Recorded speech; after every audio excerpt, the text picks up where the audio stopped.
Hey, welcome to the Haunted Beard. My name is Jake. Thank you for watching. Well, I'm sure you know, but Netflix just recently dropped the 7th season of the hit show Black Mirror just a few days ago. And this is a show I've been a pretty big fan of for quite a while now.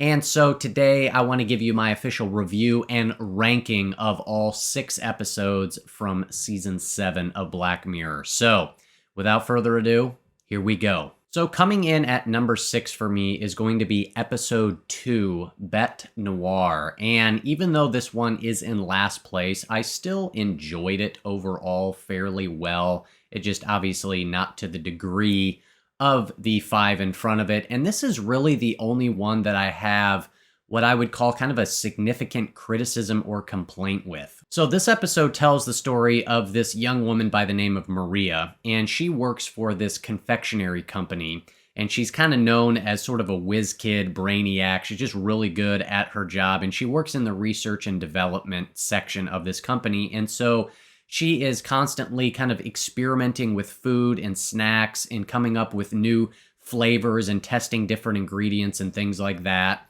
And one day, one of her old high school classmates named Verity shows up at her work and applies for a job. And Maria becomes more and more convinced that there is something off and perhaps sinister about Verity, only she seems to be the only one who notices. And from here on out, we watch as our lead character, Maria, kind of goes further and further into the pit of paranoia, as she begins suspecting that Verity is up to something and she can't quite figure it out, and she's really unable to convince anybody else that there is something sinister going on. Now, I like the concepts and the ideas that this episode was working with. I like kind of the conspiracy, paranoia type vibes that was, it was kind of getting into. And this one too also touches on something that I think is pretty interesting, the Mandela effect. And so I like kind of how it sort of used that concept within this episode. And the main issue that I have with this one is how they handled the ending, as I felt the ending overall was kind of unsatisfying. They've kind of set up this sort of conundrum, this main issue, which is the thrust of the whole story. And you're kind of looking for an answer or an explanation to what exactly is going on here. And the answer that they provide to me just felt very kind of easy and convenient. And there's that plot concept that's known as the Deus Ex Machina, the God of the Machine, where you've got this sort of impossible situation set up, and then something extremely convenient happens just kind of through random chance, where it really feels like the writers, injected their sort of authority and power into the script in a very obvious way, to where they just very conveniently kind of wrote themselves out of a pretty kind of difficult situation. Yeah, that was really my main issue. I just didn't particularly care for how kind of easy and rushed the ending felt, and I didn't really like the direction that they chose to go in. And so that is why Bette Noire comes in at number 6. Coming in at number 5 is going to be episode 4, Plaything. And this one stars Peter Capaldi in a fantastic performance. And now this is one that I largely enjoyed, and I don't really have any major issues or complaints with this one. This one sets up a story where this weird old guy played by Peter Capaldi gets arrested in this convenience store, and he is suspected of a murder that took place many years before. And during his interrogation from the police detective and the psychologist, we find out that there is a link between him and some old video game back from the mid-90s. And this game involves these evolving artificial life forms called throngs. What I like about this one is it's kind of this sort of 90s throwback, old school kind of video games, kind of analog type thing that I like. This one was shot in full screen, which again kind of adds a nice little, I guess, aesthetic to it. And this one too, it has another really kind of interesting concept where you find out this video game that Peter Capaldi is playing back when he's a younger kid in the 90s. He's a video game reviewer, and the game he's playing, these evolving life forms, there's like digital DNA that has been integrated into this game. And then furthermore, he starts taking these illegal substances and then is able to start communicating with them. And this is all told in this flashback story as he is communicating this story to the detective and the psychologist. And so, again, the performance by Capaldi is really good, even though really all he's doing is just sitting there telling a story. But he does just a really good job with it. And again, the concept and the idea here is really interesting. I like that kind of old school, 90s sort of vibe that this one has. And overall, I like the episode. And this is another one where I'm not as down or critical on the ending of this one as I was to the previous episode. But this is one that once it ended, I wasn't entirely sure what to make of it. There was a little part inside of me that felt a little unsatisfied and a little unfulfilled, but I can't exactly put my finger on why. And this is one that I couldn't help but kind of asking, what if this episode would have just gone on for another 5 or 10 minutes? And it could have been better, I think. Again, if there was an opportunity to just perhaps expand or flesh out some of the stuff a little bit further. But at the same time, it's hard to say because it's hard to criticize something that isn't there.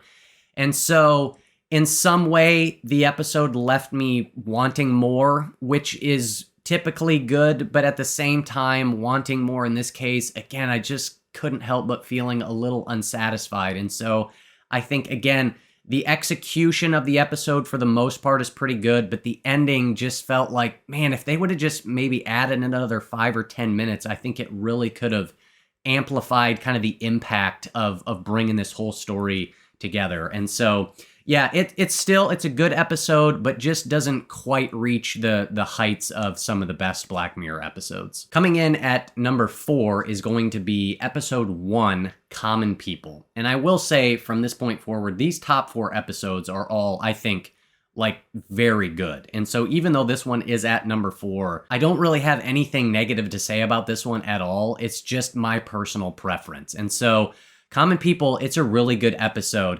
Again, the performances here are really solid. Rashida Jones and Chris O'Dowd play this married couple. And the story here involves this medical emergency that occurs to Amanda, played by Rashida Jones, and her husband, who is obviously desperate to keep her alive by whatever means necessary. He finds this medical tech company, and he gets her involved in this kind of new groundbreaking medical procedure to keep her alive. Only things do not progress the way that he would have hoped or expected them to. And what I think works best about this episode is the relationship between the two main characters. And just their on-screen chemistry really shines. And not so much in kind of the romantic aspect of their marriage, but just the very sort of realistic portrayal of the kind of the monotonous day-by-day hard work of marriage and of relationships in general. And this episode really captures just the honesty of that. And then adding on to the fact that Amanda's character is dealing with a very severe medical issue. This one just feels so real and kind of relatable and understandable. And also the sci-fi technology aspect feels quite real as well, even though we're technically not there yet as a society, but it feels like this isn't too far off, or it's something that you could totally see actually happening in the real world. And this one gets into some themes with, big corporation health insurance companies, taking advantage of people's illnesses and making money off it. And I just love the concept and the way they use her medical issue with the technology and just the implications there. And again, it's just something that you could totally see happening in real life. I think all that comes across very effectively. And this is one that for about 75% of it, once you get the initial setup, you're kind of able to see sort of where it's headed. But then something kind of happens in the last 10 minutes that I think kind of takes it in a pretty surprising and pretty dark direction. And that's what really capped it off for me. This was a good episode that's made even better by how they handle the ending. And it's just really intense, and you just feel the impact of it. And again, led by great performances and great writing and everything. And so I just liked how kind of realistic this one felt. And I just thought the themes and the ideas were really well executed. Coming in at number 3 is going to be episode 3, Hotel Reverie. And I have a feeling I'm going to be a little bit higher on this one than most people, but that's just my suspicions. And this one is another one. I think the concept in all 6 of these episodes are quite great, and I loved the concept and the idea here in this episode. In this episode, you have this company that is able to take modern, current Hollywood movie stars and literally immerse them and inject them into these old classic Hollywood movies. Now, in this case, they are remaking this classic film called Hotel Reverie.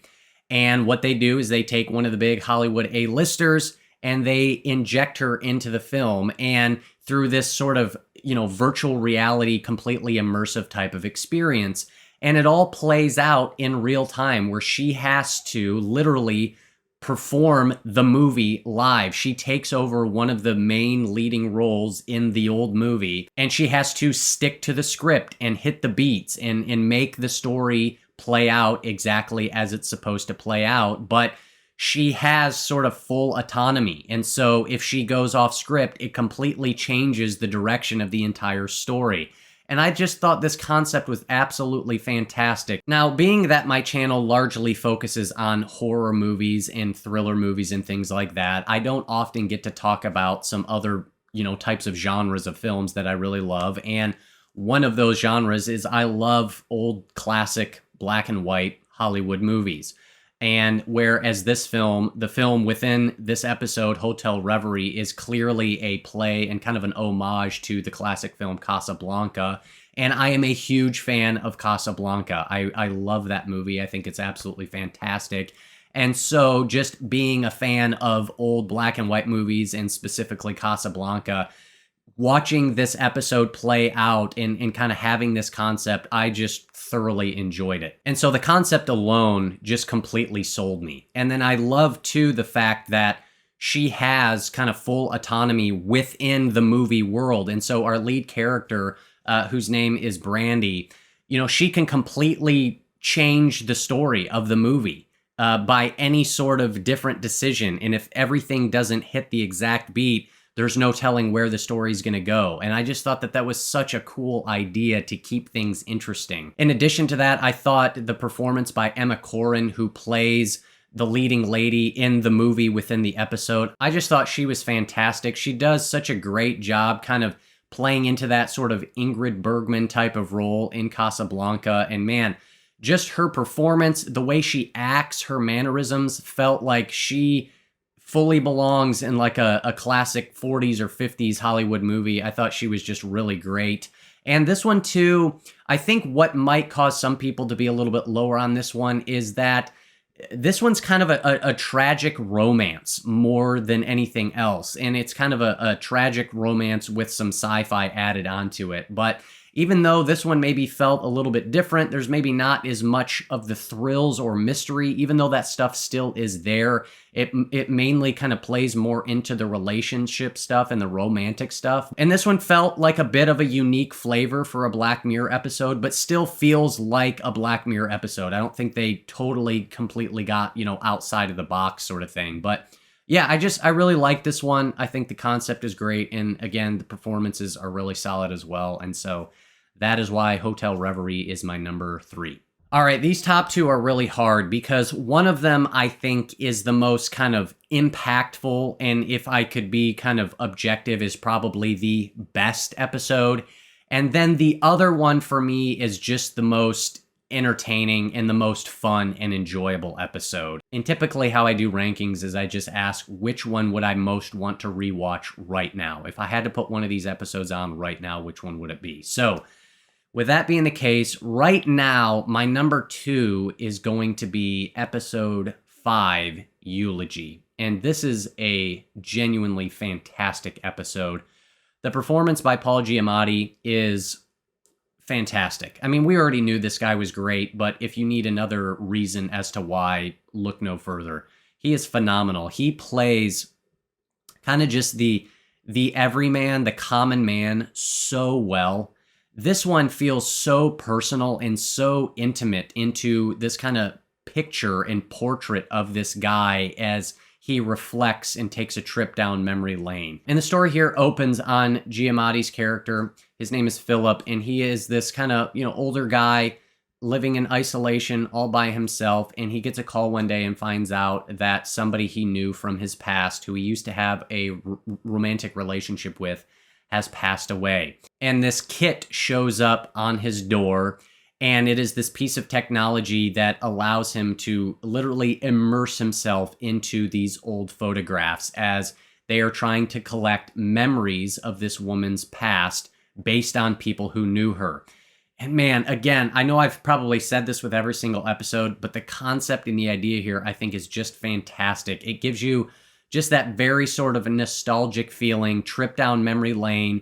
And this episode, too, it feels so real and so personal because it's dealing with feelings through this character that pretty much everybody understands and has dealt with. And just this idea of living with regret and what if I would have done this instead of this? And what if I would have turned here instead of turned there? And just looking back on all the little decisions that we make and sort of the ripple effect that they have in our lives. And I also, too, like what this one does with just memory and kind of the subjectivity of memory and kind of how we have selective memories. We choose to remember things the way we want to choose to remember them and not necessarily how they actually happened. And I also like, too, that this one has a bit of this sort of kind of puzzle element to it as he's going back down memory lane, trying to put pieces of this puzzle together to try to, recall memories with greater precision and accuracy. And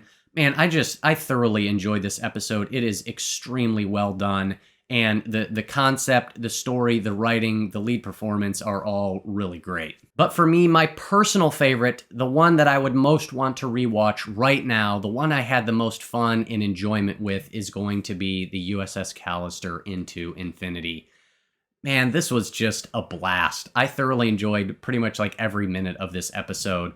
I love what they did here. This is the first time we've gotten a direct sequel to a previous Black Mirror episode.